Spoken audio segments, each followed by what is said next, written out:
mensagem dessa manhã, ela passa por uma questão que é a seguinte. A pergunta é: quanto vale uma vida? Valéria falou aqui dos dias de hoje, são dias difíceis, dias trabalhosos, e é uma pergunta pertinente: quanto vale uma vida? No feriado, na semana passada, nós tivemos os nossos batismos. Nós tivemos 2 adolescentes se batizando e tivemos um jovem maduro também se batizando. E naquele dia foi um dia de muita alegria, claro, para mim e para o Tico. Nós batizamos as nossas filhas, então o nosso coração, o coração de um pai, essa é uma das alegrias, né? Quando você batiza um filho, porque toda aquela semeadura que você fez, desde a apresentação, porque nós não batizamos crianças, mas desde quando a gente apresenta as crianças aqui ao Senhor, o nosso coração vai ficando apertado, apertado, apertado, apertado, até a hora que eles decidem. Aí a Débora decidiu continuar com o Senhor, e a partir de agora é uma decisão dela, não é mais uma imposição minha, que a gente arrasta mesmo. Eu não quero ir, você vai, acabou, quem manda sou eu sou o pai. E a Débora tomou a decisão por si só. Eu quero seguir a Jesus Cristo, eu entendi o que é o batismo, eu me arrependo, eu tenho fé suficiente para crer. E assim foi com a Ana Luísa, e assim foi com o Júnior, que está aqui hoje, e que esse mês vai tomar a primeira ceia, né, Júnior? Glória a Deus. Quanto vale uma vida? Eu falei das adolescentes porque eu não sei se você sabe, mas existe uma estatística que diz que uma conversão de uma pessoa, ela acontece até os 14 anos. 86% de uma conversão de qualquer área de onde a pessoa estiver para o cristianismo acontece até os 14 anos. 86%. 10% dos 15 aos 30. E 4% acima dos 30. Perceba como é difícil um adulto maduro se converter ao cristianismo, se converter ao Senhor, descer as águas. Então, o que nós vimos no feriado descendo ali as águas é algo sobrenatural. Júnior, você faz parte de 4% dos adultos que decidem seguir a Cristo e se batizar. Você é especial, Júnior. Não foi qualquer decisão que você tomou naquele dia. Esses dados não são da minha cabeça, são da APEC, que é a Aliança Pro Evangelização das Crianças. Existe uma janela que era a 414, que eles chamavam, e agora não é mais 414, é 014, porque a erotização e as crianças estão ficando menos crianças com menos idade. Então eles fizeram agora a janela de 014. E existe uma ação efetiva da APEC, a Aliança Pro Evangelização das Crianças, para que você semeie a palavra de Deus do 0 aos 14, para que elas possam tomar essa decisão, porque é a faixa maior onde um coração está disposto a entender o que é o Evangelho. Não que as conversões não aconteçam depois, mas pela estatística, pelos números, quanto mais velha a pessoa vai ficando, menos ela vai querendo a Cristo. E isso tem a ver com a nossa sociedade, com o nosso século e com aquilo que a gente está vivendo. Então, graças a Deus pelo batismo. Assim nós seguimos, como está escrito lá em Mateus 8,14: não é da vontade do vosso Pai Celeste que pereça um só desses pequeninos, deixai vir a mim os pequeninos e não os embaraceis, porque dos tais é o reino de Deus. Então, assim nós confiamos, e essa igreja tem um compromisso. Esta igreja tem um compromisso com as crianças, desde o 0, que é o berçário, até a sua juventude, de formar cristãos para essa sociedade. Por isso que essa igreja gasta dinheiro, gasta tempo, recurso, pessoas, para que as nossas crianças sejam evangelizadas. Talvez o seu filho ainda não seja crente, mas ele está sendo evangelizado. e uma hora ele vai tomar uma decisão. E queira Deus que ele tome uma decisão como as meninas que tomaram a decisão no feriado, e assim você se alegre como eu me alegrei. Quero que você abra a sua Bíblia no livro de Marcos, no capítulo 5. Nós vamos, deixa essa passagem aberta, vai ser só a passagem que a gente vai ler. Marcos capítulo 5, a partir do verso 1.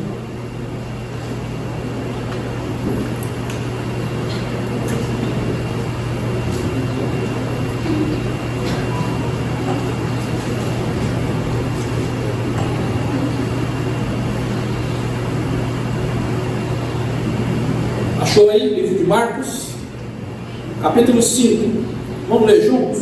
Do 1 ao 20, você pode acompanhar na tela. Eu vou ler uma versão da NVI. Eu acho que essa é a versão que está aí na minha cabeça. E aí você acompanha também. Diz assim, Marcos capítulo 5, verso 1.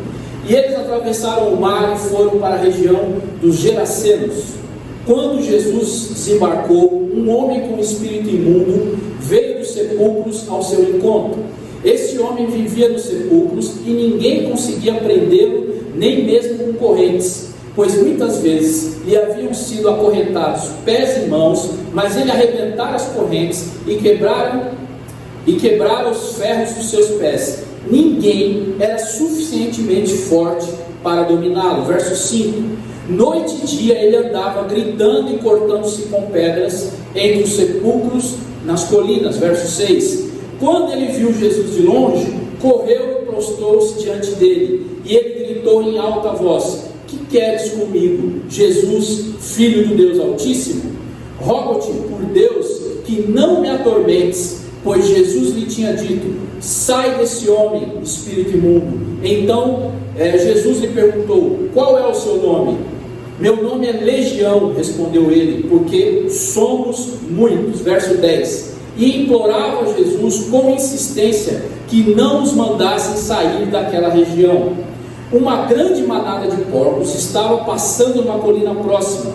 Os demônios imploraram a Jesus: manda-nos para os porcos, para que entremos neles. E eles lhe deu essa permissão. E os espíritos imundos saíram e entraram nos porcos. A manada de cerca de 2.000 porcos atirou-se no precipício abaixo, em direção ao mar, e nele se afogou. Verso 14. Os que cuidavam dos porcos fugiram e contaram esses fatos na cidade e nos campos, e o povo foi ver o que havia acontecido. Verso 15. E quando se aproximaram de Jesus, viram ali o homem que fora possesso da legião de demônios, sentado, vestido e em perfeito juízo, e eles ficaram com medo. Verso 16. Os que estavam presentes contaram ao povo o que acontecera ao endemoniado, e falaram também sobre os porcos.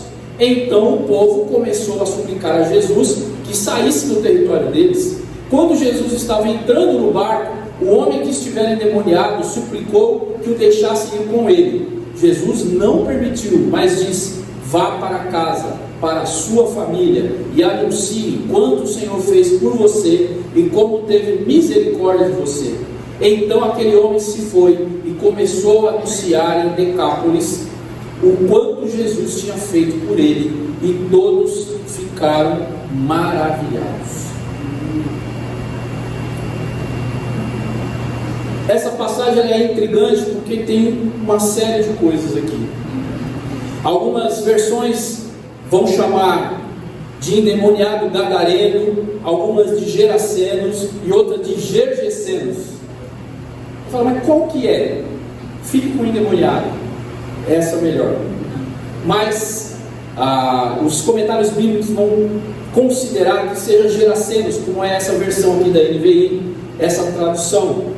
Mas talvez, se você é um pouco mais antigo de igreja, você vai se lembrar dessa história do endemoniado gadareno, por causa da versão que a gente tinha. Quantos conheciam como gadareno? Levanta a mão. Acabaram de denunciar a idade. Muito bem.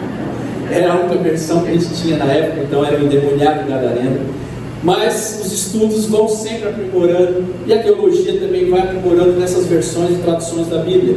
Então eles consideram que eram gerasenos. Por causa da cidade era Gerasa, né? Então a gente falava que era os gadarenos, o gadareno porque era da cidade de Gadara, enfim. coisas das traduções.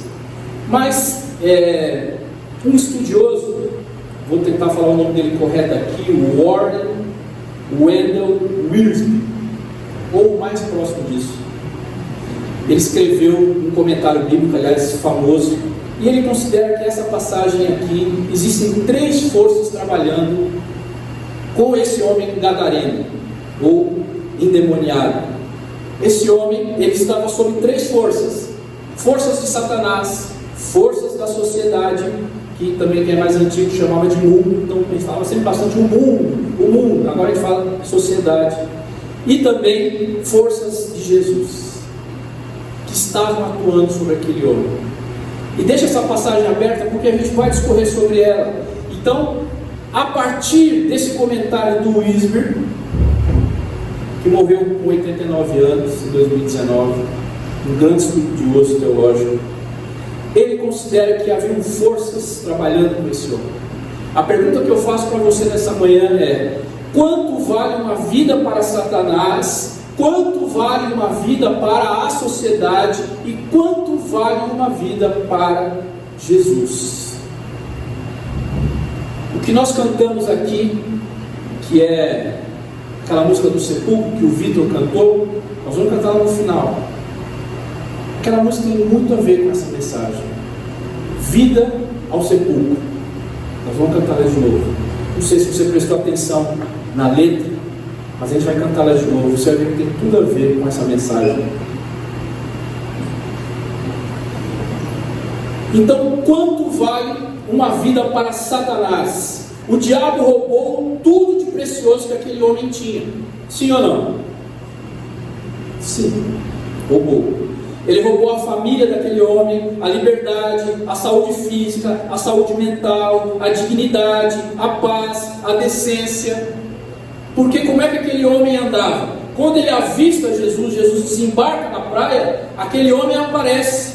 E aí o texto vai dizer quem era aquele homem. Quem é aquele homem? Esse homem vivia nos sepulcros, ninguém conseguia prendê-lo, ele era amarrado por correntes, mas ele era tão atormentado que ele quebrava as correntes, ninguém conseguia segurá-lo, e ele vivia gritando de dia e de noite, era um atormentado.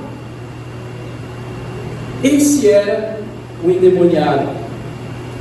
O diabo roubou tudo desse homem. E quando Jesus pergunta quem é que está dentro daquele homem, qual é a resposta?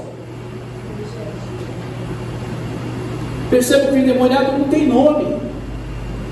O nome que é dito é o nome de quem estava dentro dele. E quem é que estava dentro dele? Legião. Então tem um demônio chefe dentro dele que pega ali a pergunta que Jesus fez e diga: pode deixar que eu falo, nós somos legião. E a legião que estava dentro daquele homem é a mesma legião, a mesma referência para a legião romana. A legião romana tinha 6.000 soldados. A legião romana era composta de infantaria, de cavalaria, de incendiários e de homens hábeis com espadas. A legião romana dominou o mundo, levou o terror para as cidades. A legião romana era uma máquina de guerra. O que aquele homem tinha dentro dele era uma máquina de guerra. Por isso ninguém segurava aquele homem. Por isso ele não tinha mais família. Por isso aquele homem ele era atormentado. Ele tinha um poder de destruição dentro dele. Eu quero que você entenda que existem pessoas, existem homens, existem mulheres que parecem que tem uma legião dentro dele ou dela, causando destruição o tempo todo, causando mal o tempo todo. São pessoas possessas por algum motivo, poder de destruição dentro delas. Então a pergunta que a gente faz: por que uma vida com Satanás vale tão pouco? Porque a intenção do diabo qual é? Aniquilar você, aniquilar a mim. O diabo, ele é o mesmo, ele é homicida desde o princípio, ele é pai da mentira, segundo João 8,44. O diabo é o maior interessado em destruir você. E é ele que influencia os homens maus a matarem, a roubarem e a destruírem. Vem dele. O diabo é o maior interessado em acabar com a sua vida. E ele tem as suas artimanhas para nos deixar presos a ele. O que é que o Satanás, o que é que o diabo pode fazer com as pessoas? Ele domina as pessoas através da possessão. Por algum motivo, as pessoas se deixam ser possessas de demônios, e essa possessão demoníaca, ela não é um mito, existe, é real, é uma realidade triste. A possessão, ela não é apenas uma doença mental, uma epilepsia ou coisa do tipo, porque às vezes a gente não sabe, né, o que é uma coisa, o que é outra, mas muitas vezes é demônio, gente perturbada.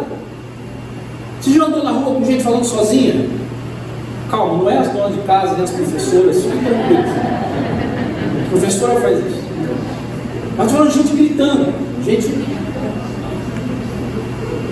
Não, estou cansado de estar andando na rua, aí vem um mendigo, gente suja, gente que você vê que está na miséria. E aí vem assim na minha direção e ele dá a volta. Várias vezes isso já aconteceu. Várias vezes.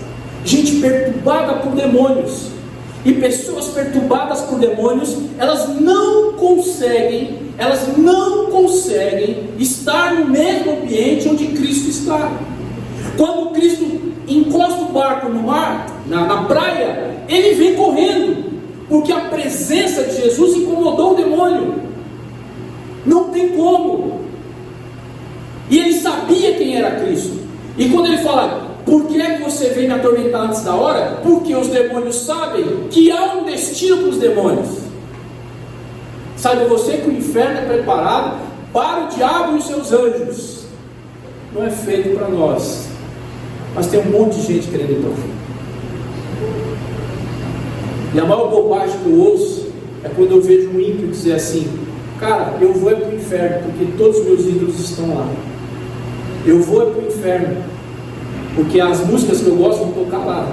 Cara, eu quero ir para o inferno porque o que eu gosto vai estar lá. Você não sabe que o inferno é um lugar de pranto e ranger de dentes. Não haverá música no inferno. O inferno, a Bíblia fala que é um lugar de densas trevas, pranto e ranger de dentes. Não tem música, não tem mulher, não tem sexo, não tem bebida, não tem. Densas trevas.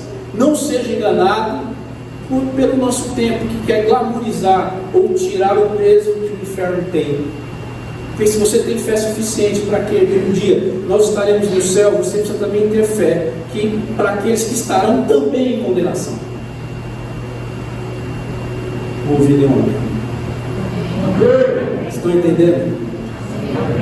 Então o diabo, ele domina as pessoas através da possessão. E quais são as características de uma pessoa endemoniada? É uma pessoa que não tem controle de si. Esse endemoniado aqui, ele não tinha controle, ele saía batendo, ele gritava. O que mais o endemoniado tinha? Ele não podia ser detido, ninguém conseguia segurá-lo. Isso também é uma característica de um endemoniado. Eu não sei se você alguma vez teve a experiência de ter que expulsar um demônio, ou você tenta, pela sua força física, segurar uma pessoa endemoniada.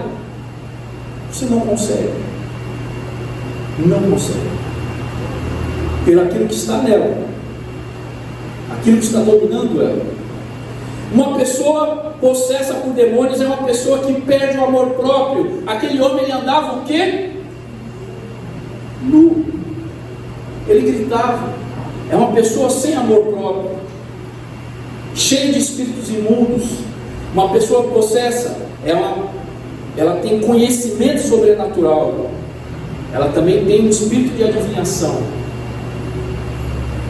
Por isso que muitas vezes a gente tem que tomar muito cuidado com o esoterismo, com a leitura de mão. Mas quem faz leitura de mão faz. Se você lê o horóscopo, é uma porta. Daqui a pouco você vai sentar, alguém vai ler a mão, vai jogar umas cartas. É uma porta. Então, o que o diabo pode fazer pelas pessoas? Ele domina através da possessão. E o que mais? Ele arrasta as pessoas para a impureza. Aquele homem, ele estava triplamente impuro. Porque para o judeu, a cidade de Gadara era o lugar dos impuros, porque era uma cidade de gentios, não havia judeus em Gadara. E se houvesse judeus em Gadara, eram judeus misturados. Outra região. A região de Decápolis. São 10 cidades que tem depois do Jordão. Então, para o judeu, aquela região em Gadara é uma região onde não impura. É por isso que no texto você encontra os porcos. Como é ruim encontrar os porcos, né? Nessa cidade havia muitos porcos.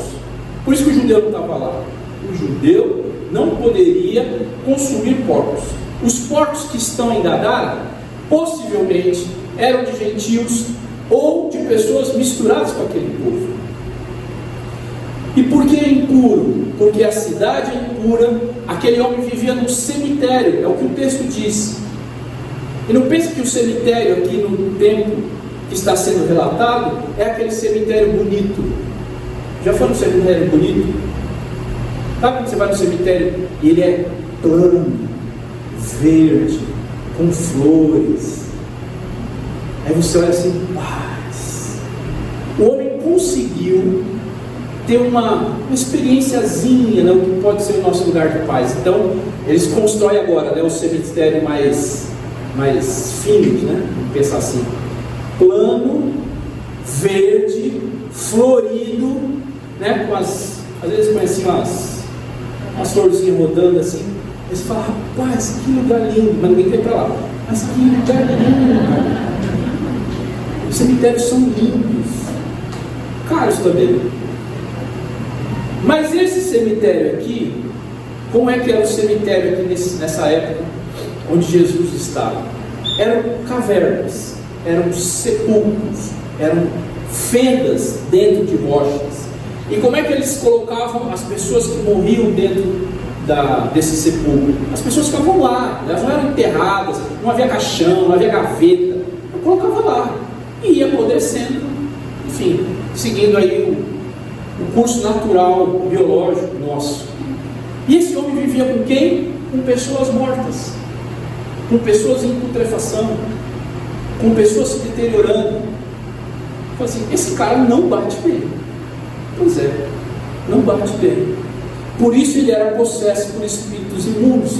Então o que o diabo pode fazer pelas pessoas? Ele domina as pessoas através da possessão, ele arrasta as pessoas para a impureza. Todas as vezes que eu me afasto de Deus, eu me aproximo do diabo. E todas as vezes que eu me aproximo do diabo, eu me aproximo das impurezas. Todas as vezes que você se afasta de Deus, você vai se ver cometendo impurezas na sua vida. O que é impuro? Aquilo que é sujo. De repente você vai começar a mentir muito. De repente você vai começar a beber muito. De repente você vai começar a trair muito. Impureza. Você está longe de Deus. De repente você vai ter mau pensamento o tempo todo. Impureza. Está longe de Deus. É isso que o diabo faz com as vidas. E o que mais? O que fazer com esses espíritos impuros, onde nós estamos praticamente cercados por impureza? Houve um tempo que a gente acreditava que a Rede Globo era o esgoto da sociedade. Vamos acabar com a Rede Globo. Pergunto para vocês: a gente precisa acabar com a Rede Globo, com a internet, com o streaming, com o cinema, com as séries, com o teatro, com a música. Nós vamos acabar com tudo. Nós estamos cercados de impurezas. Cercados de impureza. O tempo todo tem alguma coisa ferindo a sua fé e a sua crença. O tempo todo. A promiscuidade o tempo todo. A pornografia aumentando. Nos nossos dias, fariam Sodoma e Gomorra seria um jardim da infância. Tão sério que as coisas estão. Então o que é que o diabo pode fazer pelas pessoas? Ele domina através da possessão, ele arrasta as pessoas para a impureza e ele torna as pessoas violentas. O endemoniado aqui da nossa história, ele é um homem violento, ninguém consegue segurá-lo. É um tempo de violência, é um tempo de selvageria, é um tempo de onde os homens e as mulheres estão o tempo todo se mordendo. Basta você discordar de alguém e você vai ver a violência de alguém. Nós não conseguimos mais conviver com opiniões diferentes. Nós não conseguimos mais não sermos violentos. E ser violento não é só agressão física. Ser violento também é com a fala, também é com o comportamento, também é com as atitudes. É um tempo de violência, é um tempo de discurso inflamado. O diabo torna as pessoas violentas. Nem o amor da família e nem o rigor da lei conseguem impedir os violentos. Nós estamos o tempo todo sendo inflamados por violência. Vou dizer que esse seleto grupo aqui, que essa bolha que nós vivemos, somos todos pacificadores. Nós não somos atingidos por violência. Sim ou não? Não. Nós não estamos à parte. Nós não somos bolha. Eu e você, nós estamos o tempo todo sendo incentivados à violência. O que é que vai contra isso? Somente o Espírito Santo. Você na sua carne, você é capaz de xingar uma pessoa no trânsito. Você na sua carne é capaz de xingar alguém dentro da sua casa. Quem mais sofre violência por nós são as pessoas que estão mais próximas de nós. Que é quem convive conosco. É quando você grita, é quando dá uma resposta atravessada, é quando dá uma resposta mal educada, é quando você ignora, é quando você não presta atenção, é quando a pessoa está falando e você não está ouvindo. Isso é violência.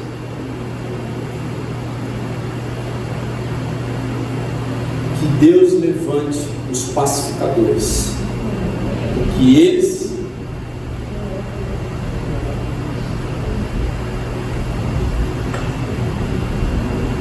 o que o diabo faz, domina as pessoas através da possessão, arrasta as pessoas para a impureza, torna as pessoas violentas e atormenta as pessoas. É o que aquele homem era, um atormentado. Por isso que uma pessoa não vale nada nas mãos do diabo, porque o que o diabo quer destruir, e aquilo que pode ser destruído não tem valor. Você acha que vale a pena andar fora dos caminhos do Senhor? Será que vale a pena, gente, andar longe de Deus? A gente tem, às vezes, tem umas frescuras, e também tem algumas coisas na nossa vida. Eu cansei desse negócio aqui, eu vou viver minha vida. Vai, boa sorte. Bem, estou falando, sou pastor, né? Imagina, o pastor vai mandar alguém embora nunca. Tomara que você ouça. Cuidado, é melhor você ficar perto de Deus, porque o diabo não tem nada para você. O diabo não tem nada para você. O que ele quer? Aniquilar a sua vida. Bom, e o mundo? E a sociedade? O que a sociedade tem para nós? Quanto vale uma vida para a sociedade? Olha só, na nossa história aqui, no verso 3 e 4 do capítulo 5 de Marcos, vamos ler? 3 e 4. Esse homem vivia em sepulcros, ninguém conseguia prendê-lo, nem mesmo com correntes. 4. Pois muitas vezes lhe haviam sido acorrentados pés e mãos, mas ele arrebentava as correntes e quebraram o ferro dos pés. Ninguém era suficiente forte para dominá-lo. O que a sociedade fez para esse homem? Ou tentou fazer? O máximo que eles fizeram foi tirar ele de circulação. É louco? É xarope? Fica gritando na rua? Vamos então pegar esse homem e acorrentá-lo. Vamos pegar esse homem e colocar ele num lugar longe da cidade. Então, o que a sociedade pode fazer para os homens, o máximo que ela pode fazer com quem dá problema é isolar, é colocar num canto. É o máximo que ela vai conseguir fazer. Tirar da família, é o máximo que ela vai conseguir fazer. Por isso que as prisões, elas não libertam as pessoas por dentro, nem as transformam. Deixam as pessoas piores.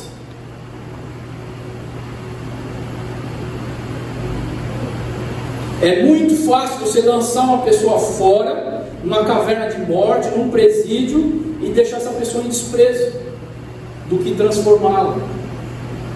As estatísticas dizem que a maioria dos detentos dentro de uma penitenciária, eles retornam para o crime. A penitenciária não transforma um homem mau, transforma ele em coisa pior. Então o que a gente faz? Elimina os presídios? Claro que não, mas o sistema precisa ser mudado, porque o sistema não transforma ninguém, não melhora ninguém. A sociedade, ela não tem resposta para isso. O que ela consegue fazer é somente separar, colocar fora, mas ela não transforma.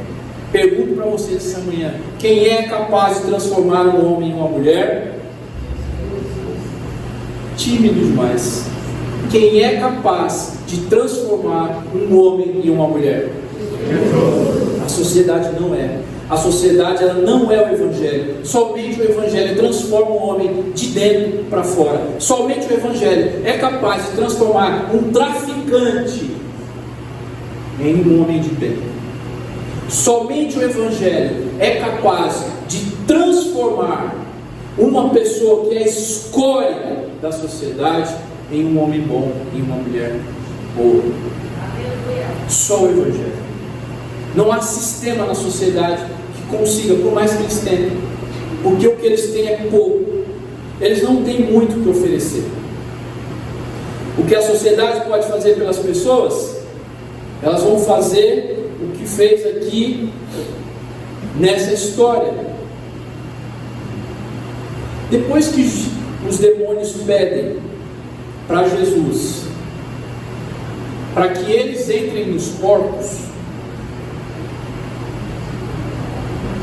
e Jesus permite, eles saem do endemoniado e vão para os porcos. E aí os porcos caem no precipício.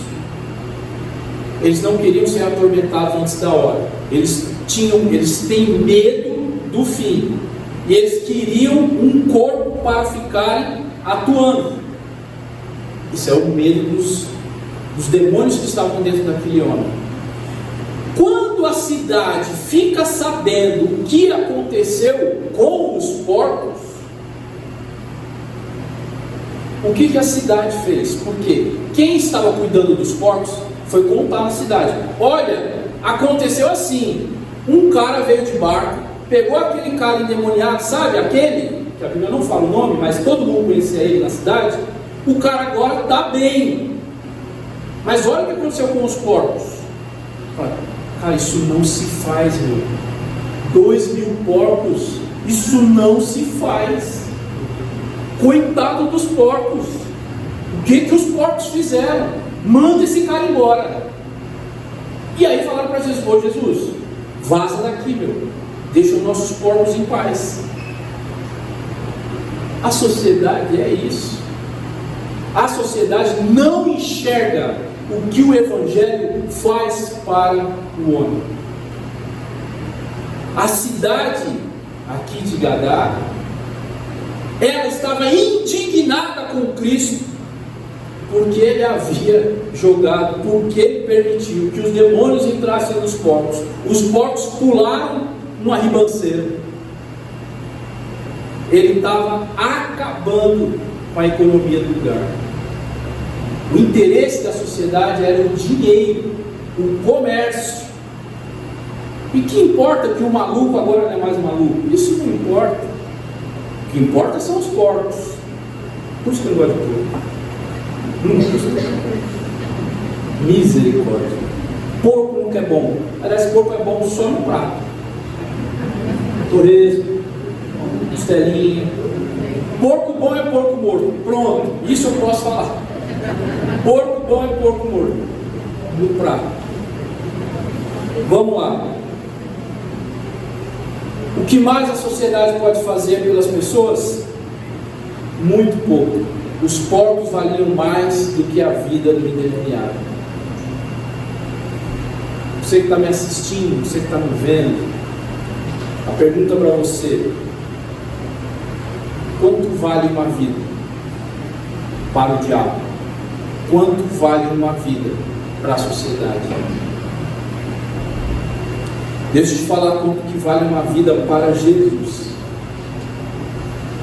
E aqui eu preciso cumprir a minha função de pastor e dizer: não há um lugar melhor para você estar do que com Cristo. Não há um lugar melhor onde você vai se sentir mais amado, mais valorizado do que em Cristo. Não existe um lugar onde um homem e uma mulher seja tão amado que não no Evangelho com Cristo. Não há um lugar onde uma mulher é mais valorizada do que com Cristo. A mulher, ela é objeto em qualquer outra situação, na sociedade, com o diabo, mas em Cristo as mulheres têm valor. Em Cristo as mulheres são valorizadas. Em Cristo todo homem pode ser regenerado. E é somente esse Cristo, mediador entre nós e Deus, ele é capaz de transformar um homem de dentro para fora. A sociedade não consegue, o diabo não quer. Só Cristo pode me transformar de dentro para fora. Jesus, ele faz um alto investimento na vida desse homem gadareno. Ele enfrenta a fúria do mar e também depois a fúria desse homem. Vamos lembrar que Jesus, ele chega em Gadara, ele chega nessa cidade, mas o que Jesus estava fazendo antes? O que Jesus estava fazendo antes dessa história? Se você conhece a história, oi? Alguém falou? Jesus estava depois disso. Jesus está pregando com as pessoas, ele faz um milagre. Jesus entra no barco. O que acontece no barco de noite? Vento. Os discípulos acham que vão morrer. Jesus está dormindo no barco. E aí, quando eles acham que eles vão morrer, acordam Jesus e eles perguntam: não te importa que morramos? Eles acharam de fato que iam morrer. Jesus levanta e diz uma palavra: aquieta-te. E o vento parou. Jesus está voltando dessa noite, dessa madrugada, para chegar na praia e dar de cara com o gadareno. Nossa Deus, que final de semana. E você não chega na segunda assim e fala: meu Deus, que final de semana. Você começa na sexta, no sábado de manhã, no sábado de tarde, no domingo de manhã, no domingo à noite. Aí você chega na segunda e fala: meu Deus. Às vezes nosso final de semana é assim, uma coisa mais forte do que a outra. Porque eu fico imaginando aquela tempestade da noite, os discípulos murmurando, Jesus levantando. Acho que a pior bronca é aquela que é falada com calma. Você não grita, você não fala nada, você só fala sério. Jesus falou: aquieta-te. Talvez na humanidade de Jesus ele falasse outras coisas, mas ele vai dizer: aquieta-te, porque Jesus viu falta de fé. Jesus estava no barco, mas isso é outra história. E aí Jesus fala: aquieta-te. E ele enfrentou essa situação. Ele chega de manhã na praia, tranquilo, vou andar pela cidade. Já aparece um endemoniado. Quantas vezes você acorda de manhã e 6h20 tem um endemoniado na sua frente? Irmãos, eu viro a esquina, tem um endemoniado. De onde saiu? Que grupo? Que buraco esse cara saiu para 6h35 da manhã? Ele está caçando confusão, gritando, xingando, atrasado, 6h35. Endemoniado. Só pode ser. Sabe quem veio de Gadara? E Jesus dá de cara com esse homem. Mas ele já tinha enfrentado a tempestade à noite. Ele tinha enfrentado um mar agitado e agora ele vai enfrentar um homem agitado. Qual é a técnica de Jesus? Sai dele agora. Uma palavra. A teologia vai dizer que foi apenas, é a mesma palavra que Jesus diz para o vento: aquieta-te. É o que ele fala para o endemoniado. E aí o endemoniado, ele pergunta: tá, quem é você? Aí ele diz: eu sou legião, e a história continua. Eram homens indomáveis, mas Jesus subjugou os dois, tanto o espírito que estava nas águas, quanto com esse homem. O que é que Jesus pode fazer pelas pessoas? Ele faz o que fez com esse homem. Ele libertou o homem da escravidão dos demônios. Porque diante de Cristo todo joelho precisa se dobrar, e até os demônios estão debaixo da autoridade de Cristo. Mediante essa autoridade da palavra de Jesus, a legião de demônios foi embora. Cristo é o atormentador dos demônios e é o libertador dos homens. Cristo é o seu libertador. Cristo é o meu libertador. Se você está vivendo uma vida de miséria, se o diabo tem sambado na sua vida, eu quero te dizer: Cristo é o seu libertador. Pode ser que você seja confuso na sua vida, fazendo coisas que não devia, abrindo concessões que não devia, confuso com muita coisa. Eu quero te dizer nessa manhã: Cristo é o seu libertador. Ele tem autoridade sobre os demônios. De repente você não consegue fazer, mas Cristo consegue. Cristo te liberta. Cristo me libertou. Meu irmão, se Cristo me libertou, imagine você. Você é muito melhor do que eu.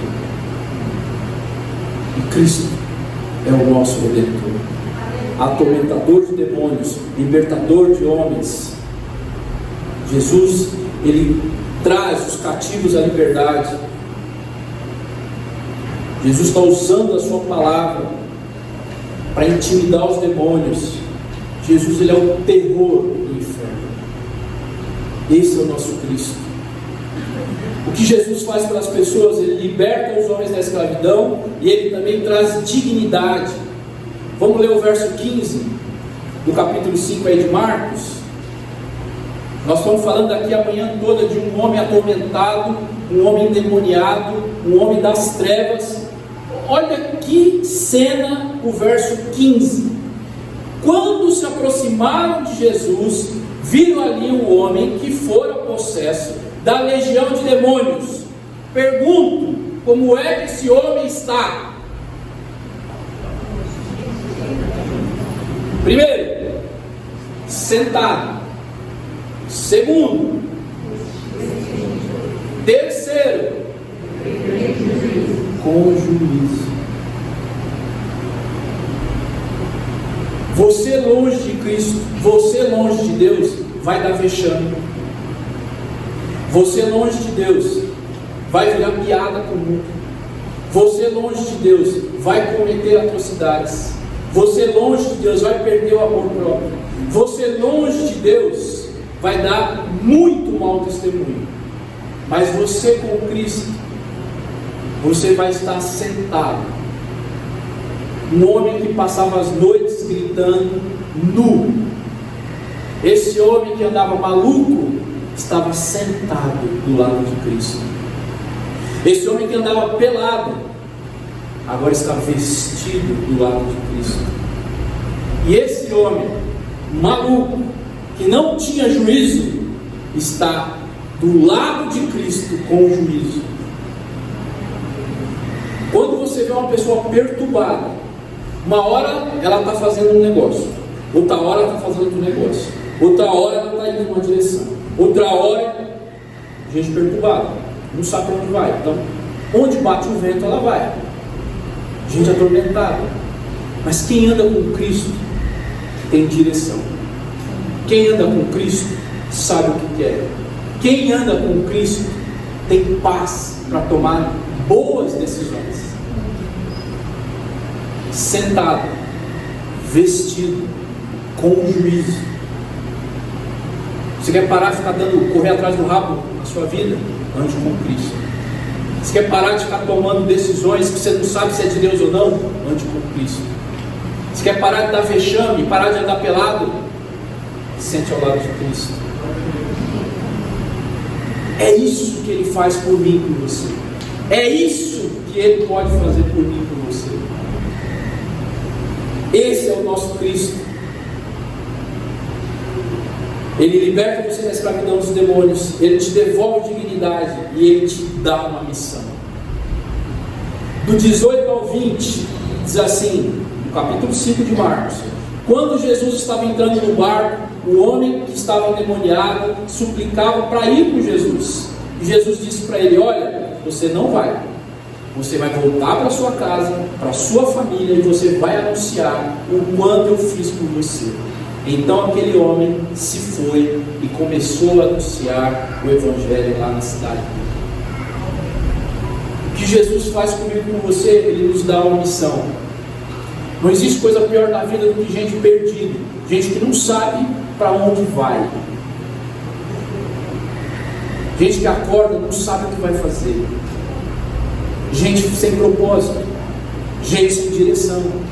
Jesus deu uma direção para aquele homem: você não vai me acompanhar, você vai voltar, você vai testemunhar o que eu fiz por você na sua casa, porque esse homem passou a vida inteira como um maluco, e agora as pessoas vão ver quem é você. E você vai voltar na cidade, e você não vai falar do que você leu, você vai falar do que você viveu.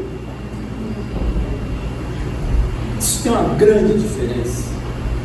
Lembra da mensagem do Ailton?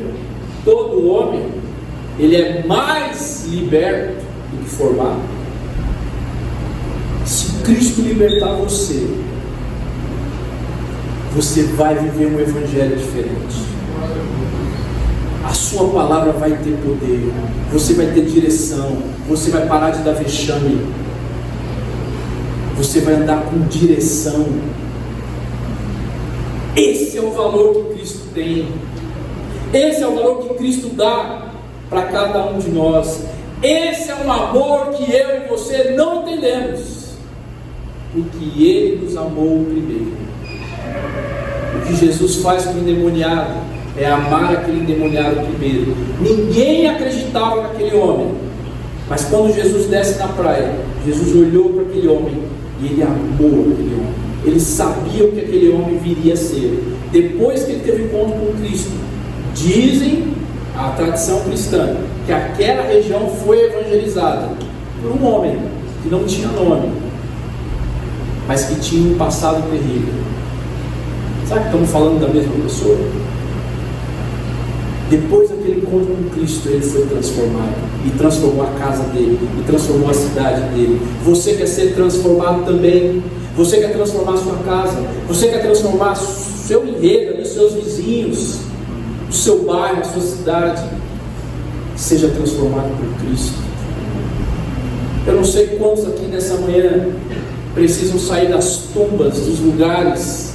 Eu não sei quantos aqui nessa manhã querem parar de passar vergonha. Eu não sei quantos aqui estão atormentados por ideias, por vozes, por visões. Mas eu sei de uma coisa: Cristo, aquele que ama as pessoas e transforma, está aqui. E eu e você, nós temos a oportunidade de ter a nossa vida transformada através de Cristo. Eu e você temos a oportunidade de ter dignidade de novo. Porque pode ser que ninguém acredite mais no que você fala. De tão ruim que anda a sua vida, ninguém dá bola no que você fala. Deixa eu te dizer, Cristo te traz dignidade. Porque uma alma para Cristo vale mais que o mundo inteiro. E isso não é slogan, não é frase do Instagram. Isso é amor, é verdade. Ele te ama dessa maneira, dessa intensidade. E Ele não te exige nada em troca. Jesus nos ama primeiro. E foi isso que Ele fez com o endemoniado.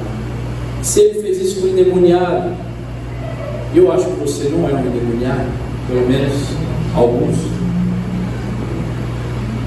Ele tem para você, nessa manhã, uma palavra de vida eterna. Você vale muito para Deus. Ele morreu na cruz, Ele ressuscitou, Ele dividiu a história, Ele tem um interesse em você.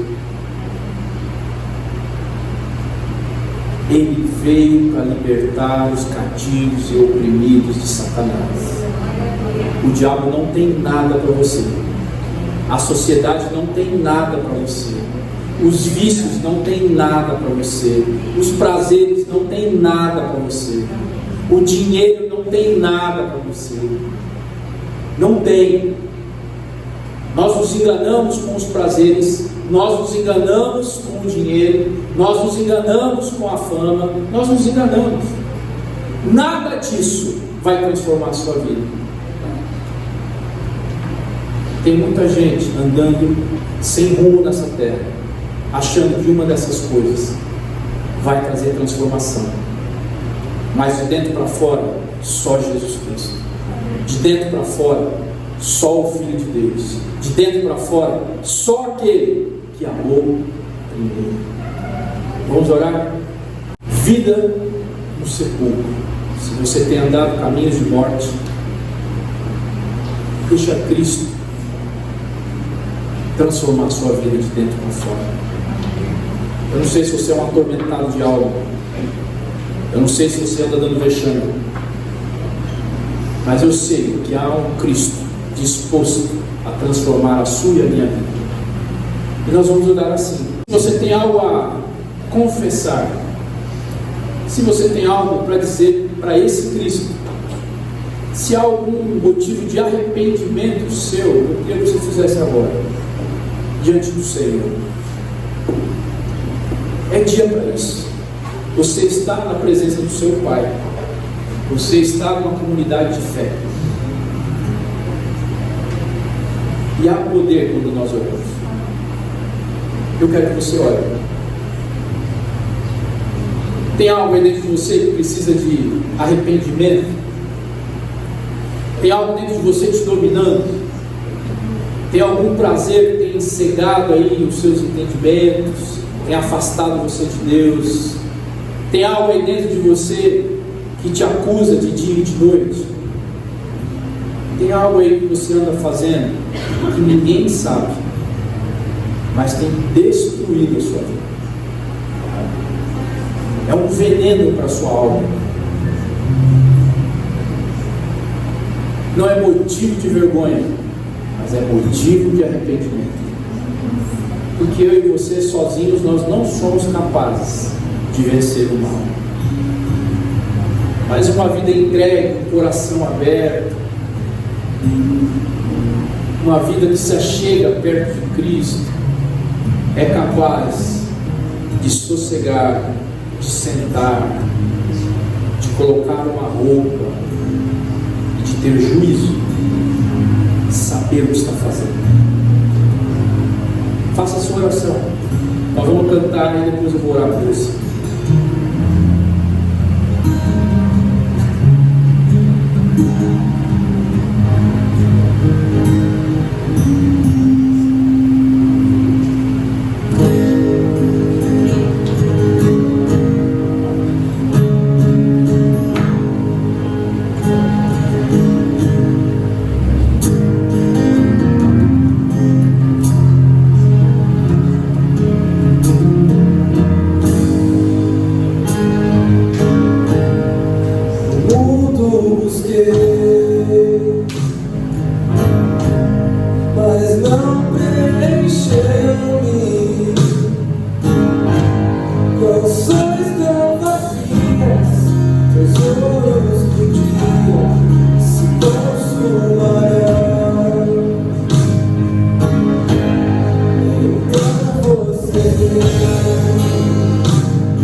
Para a gente encerrar aqui o culto dessa manhã,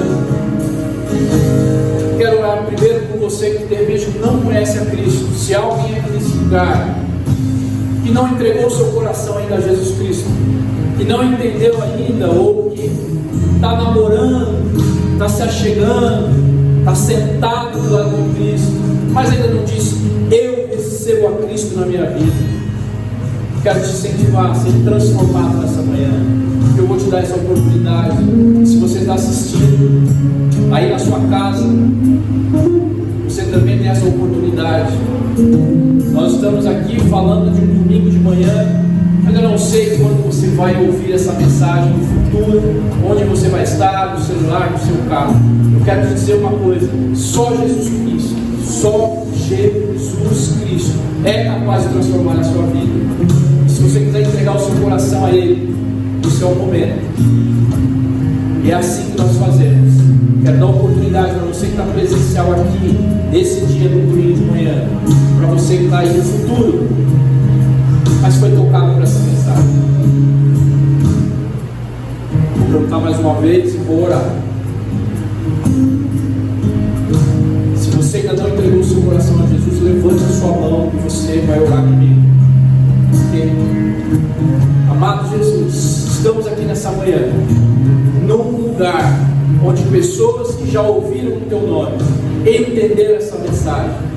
Senhor Jesus, se alguém nos assistindo nesse tempo, nesse domingo ou no futuro, e essa pessoa está diante de ti, Deus, e está entregando o seu coração a ti, dizendo: eu recebo a Cristo na minha vida, eu quero esse Deus que transforma de dentro para fora, eu não quero mais passar vergonha, eu não quero mais andar errante, mas eu quero ter uma vida e um propósito, eu quero ter um destino.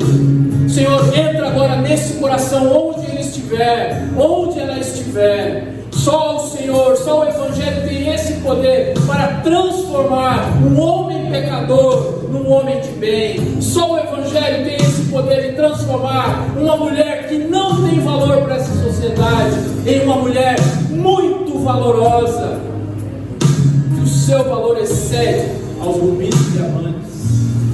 Senhor, entra agora nesse coração, transforma essa vida, desfaz a vida de pecado, a vida de trevas, a vida de confusão, e traz essa pessoa agora para andar em novidade de vida, em nome de Jesus, em nome de Jesus. Se você tomou essa decisão na sua vida, procure uma igreja, entregue seu coração, faça parte de uma comunidade de fé, tenha a sua vida transformada com outras pessoas que estão no processo de serem transformadas. Não somos perfeitos, somos pessoas que buscam ser transformadas dia após dia.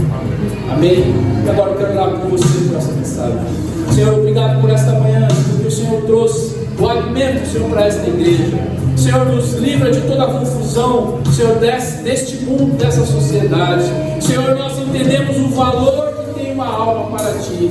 Senhor, tira da nossa vida, desfaz, Senhor, tudo aquilo que impede de estarmos próximos de Ti. Senhor, nessa manhã, nós queremos estar sentados do Teu lado, com o nosso juízo perfeito, vestidos e não com vergonha. Senhor, perdoa os nossos pecados, os nossos deslizes, aquilo que fazemos que envergonha o Teu nome, aquilo que envergonha os nossos familiares, envergonha os nossos pais, envergonha os nossos filhos. Senhor, nos perdoa por isso, nos faz andar em novidade de vida. Senhor, Te agradecemos pelos batismos, por aqueles que desceram as águas, que entenderam o Teu Evangelho. Senhor, muito obrigado, porque a Tua palavra tem lugar aqui no nosso meio. A Tua palavra ela é viva e eficaz. A Tua palavra transforma homens maus em homens bons. A Tua palavra transforma essa igreja, nos faz sermos igreja, Senhor, não para nós mesmos, mas para fora desse lugar, para influenciar essa cidade, influenciar a nossa família. Senhor, então, nos põe uma roupa, nos traz tranquilidade, nos dá juízo, Senhor. E assim nós entendemos quanto vale uma alma para Cristo, mais do que o mundo inteiro, em nome de Jesus. O universo ele não conspira contra você, porque o Criador do universo formou você e tudo coopera para o seu bem. Assim como o Pai me amou, assim eu os amei. Deus te ama mais do que você imagina. Vamos ficar de pé? Eu vou encerrar o culto dessa manhã. Todos foram abençoados? Amém. Quantos foram incomodados? Que essa palavra te incomode nas pequenas coisas e transforme a sua vida. Senhor, nessa manhã nós entregamos esse culto que prestamos a Ti. Nesta igreja, nessa comunidade de fé, nós não assistimos cultos, mas nós, ó Pai, nós participamos, nós fazemos culto. Recebe as nossas orações, o nosso louvor, o louvor da nossa boca, as profecias, as orações, as palavras de encorajamento. Senhor, recebe no Teu trono. E que cada um de nós aqui, Deus, seja alimentado na sua alma. Que o amor do Pai, aquele que nos amou, que a graça maravilhosa de Jesus Cristo, que se entregou por nós, e que o Espírito Santo, as consolações dele, que nos mantém firmes na nossa caminhada e na nossa missão, sejam com todos nós, hoje e sempre. Amém e amém. Deus te abençoe.